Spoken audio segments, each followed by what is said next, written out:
بسم اللہ الرحمن الرحیم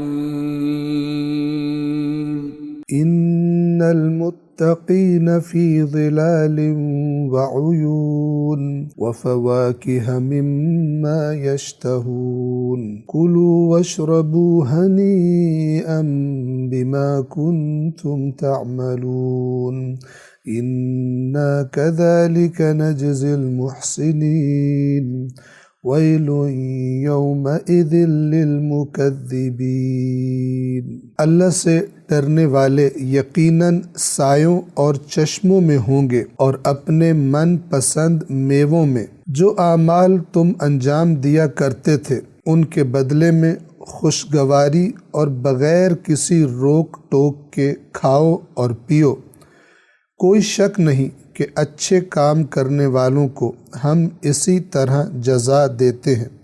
اس دن جھٹلانے والوں کے لیے ہلاکت ہوگی۔ تقویٰ کا جو اصل معنی ہے وہ ہے کسی چیز کو ہر اس چیز سے بچانا کہ جس سے کوئی نقصان پہنچنے کا اندیشہ ہو۔ مثال کے طور پر اگر ہمیں پتہ ہو کہ مثلا سردی کا موسم ہے اور شدید ٹھنڈا پانی ہے، اگر اس ٹھنڈے پانی میں نہائیں گے تو بیمار ہو جائیں گے، تو اس ٹھنڈے پانی سے اپنے بدن کو بچانا، یا یہ کہ ہوا باہر بہت ٹھنڈی ہو اور اگر اس ہوا میں باہر نکلا جائے بغیر گرم کپڑے پہنے ہوئے تو بیمار ہو جائیں گے، بخار ہو جائے گا یا نزلہ وغیرہ لگ جائے گا۔ تو ایسا بندوبست کر کے باہر نکلنا کہ اس ہوا کی ٹھنڈک سے، اس ٹھنڈی ہوا سے اپنے بدن کو بچایا جا سکے۔ اس نقصان دہ چیزوں سے جن سے نقصان پہنچنے کا اندیشہ ہو، ان سے کسی چیز کو بچانے کو عربی زبان میں تقویٰ کہا جاتا ہے۔ شریعت اسلام میں ہر وہ چیز کہ جس سے اللہ نے دور رہنے کا حکم دیا ہے، جن چیزوں سے اللہ نے بچنے کا حکم دیا ہے، جن چیزوں کو اللہ نے حرام قرار دیا ہے، اللہ نے ان کو اپنی نافرمانی قرار دیا ہے، ان چیزوں سے احتیاط کرنا، اپنے آپ کو ان چیزوں میں ملوث ہونے سے، ان چیزوں کو انجام دینے سے دور رکھنا، ان چیزوں میں جا پڑنا، اس سے اپنے آپ کو بچائے رکھنا، یعنی ان چیزوں سے احتیاط کرنا، اس کو کہا جاتا ہے تقویٰ۔ یعنی نفس کو یعنی اپنے آپ کو ہر اس چیز سے بچانا جو گناہ کا موجب بنے۔ اور گناہ کیا ہے؟ ہر وہ کام جس سے اللہ تبارک و تعالی نے منع فرمایا ہے، ایسے بچانے کو کہا جاتا ہے تقویٰ۔ اور جو یہ کام کرتا ہے جس کے اندر یہ صفت موجود ہوتی ہے اسے کہا جاتا ہے متقی۔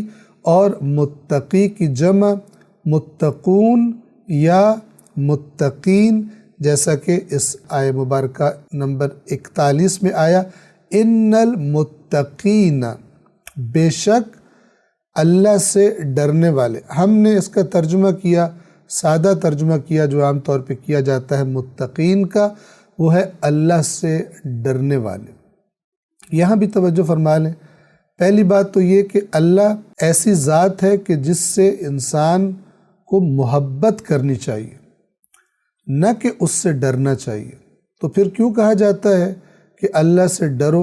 اللہ سے ڈرنے سے مراد ذات خدا سے ڈرنا نہیں ہے، بلکہ اس ذات نے اپنی نافرمانیوں کے نتیجے میں جو تلخ اور ناخوشگوار اور تکلیف دہ نتائج، جسے قرآن کریم میں عذاب کہا گیا، جہنم کہا گیا، اس سے ڈرنا مراد ہے۔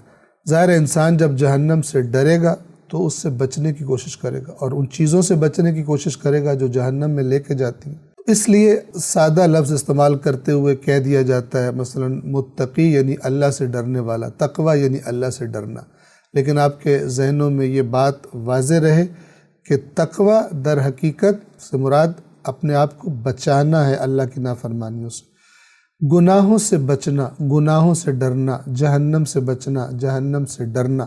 ورنہ اللہ کی ذات ایسی ذات ہے کہ جب انسان کو اس سے آگاہی ہوتی ہے، جیسے جیسے اللہ کی صفات کی معرفت حاصل ہوتی ہے انسان کو، تو انسان اللہ سے محبت کرتا ہے، جیسا کہ خود قرآن کریم میں ارشاد فرمایا گیا والذین آمنوا اشد حبا للہ، اور وہ لوگ جو ایمان لائے ہیں اشد شدید ترین سب سے زیادہ شدت والی حبا محبت کس سے کرتے؟ للہ، ان کی محبت اللہ کے لیے سب سے شدید ہوتی ہے۔ صدق اللہ العلی العظیم۔